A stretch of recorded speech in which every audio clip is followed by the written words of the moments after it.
2000 SPQR, and we're continuing with part 2 of the Hotel Oscar 229, known as the Horten, or the Horten. I don't see no obelisks in there. Those are those funny little dots that appear over certain syllables, certain letters. Therefore, I'm going to call it just a Horten. Horten. Horten here's a who. So now let's get on with it, shall we? Okay, let me bring that out of there. Now, as you know, I was working on this, and when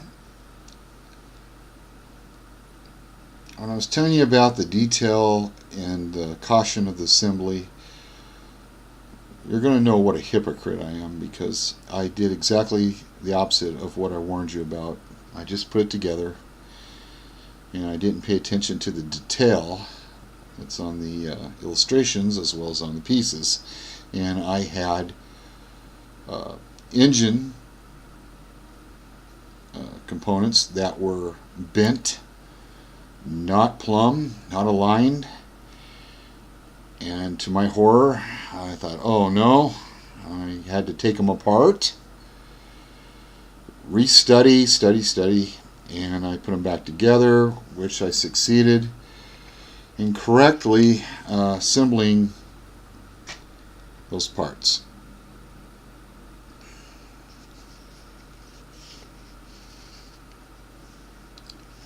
So those parts are proper assembled, and that's what they look like right now. Then I went to step 2, which is right here. And since I learned my lesson from step 1, finally, I assembled them and correctly got them in alignment. There they are. Now you're thinking, Cal, listen, I know those pieces have got little notches and telltale pin marks, etc., where you can lock those pieces in proper sequence. Not so. Not so. That's why I made my mistake here. I thought just because the lugs interlocked with the cavities, etc., that I'd have a perfect fit and that it was put together properly. Wrong. They were improperly put. You've got to study the illustration and the detail on the exterior in order to get these put together correctly. If you go by the ordinary modeling pin ejectors with cavities and lugs, you're not going to make it, because I found that out myself. I knew that I could go that route, but I didn't listen to my gut, and I paid.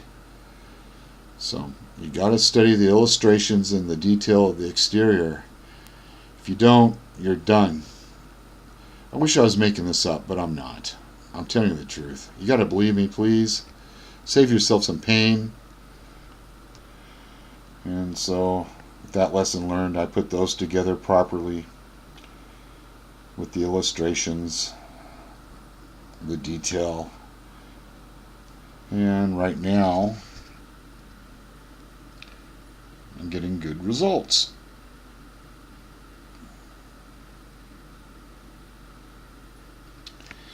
The next step to this assembly is part 3. I'm going to try to hold this camera a little still. I had a comment saying, why don't you stop waving that camera like a lightsaber and keep it still. Okay, you got it. There it is. I'm being still. It was good advice, by the way. I'm going to take it. In a normal model, you think, well, like You know, this is going to fit just fine. I just got to feel my way through. Don't do it. Study the illustrations. Study where this position is of the fins. Study all of it. This kit is really something. I can't stress it enough, guys, girls, modelers.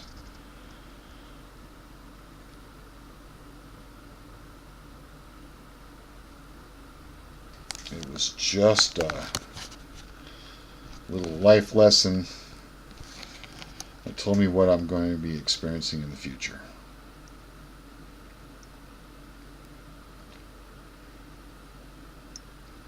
So, here we are.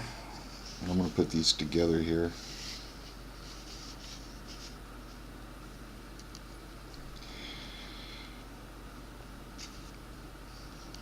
There we go. That's where I'm at right now.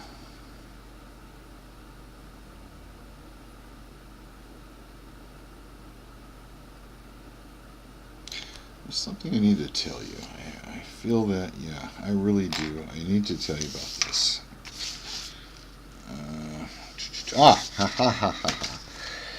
In the sprue, you can cut it up and make a stand. There is the diagram, and it tells you what sprue that you need from what sprue the kit provides to make a stand for an outside display of the engine.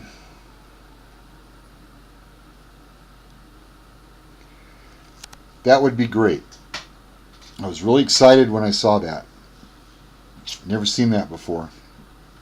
Unfortunately, strike one for this kit. They didn't give you 3 engines. They only give you 2. If you do this, you will not be able to put 2 engines into the aircraft. There is no third. Therefore, I can't do this.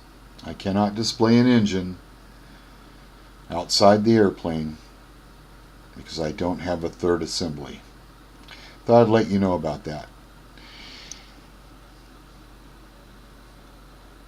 And here's the sprue that you need. It says engine exhibition stand, which was a great idea. Really excited about that until I got disappointed that they only, again, 2 engines. Really?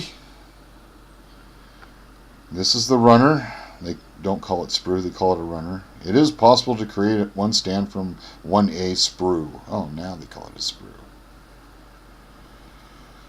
And you put it together after you cut it up.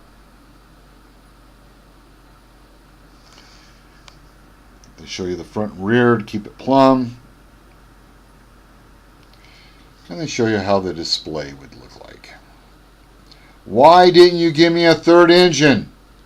What is the point of this? Do you know how dumb the airplane will look like without an engine? Why? Serious strike one. I'm mad. You can create a simplified display stand for the engine by cutting off a sprue. This is an optional feature. It is not required for the model. Bull! It's definitely not required for the model because you need both engines. Okay, I beat that to the ground. But I'm unhappy about this. This is it's a conundrum. It doesn't make any sense. Why would you want to do that and deny your aircraft an engine? So much for that. Okay, it's 2000 SPQR. The build, I'm going to call it a Horten. The Horten 229.